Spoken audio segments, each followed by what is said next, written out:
if you're experiencing issues with enabling multiplayer in Red Dead Redemption 2, this guide will help you troubleshoot and fix the problem quickly. Follow these steps to get back into the game. Step 1. Check server status. Visit the official Rockstar Games website or the social media channels to check if there are any ongoing server issues. Sometimes, multiplayer features may be down due to maintenance or outages.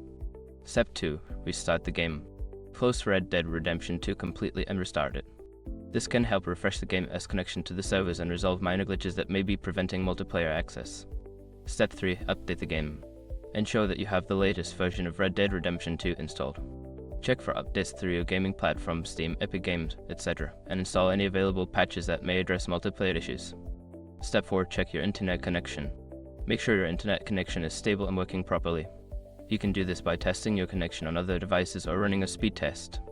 If your connection is weak, try resetting your router. Step 5. Verify game files.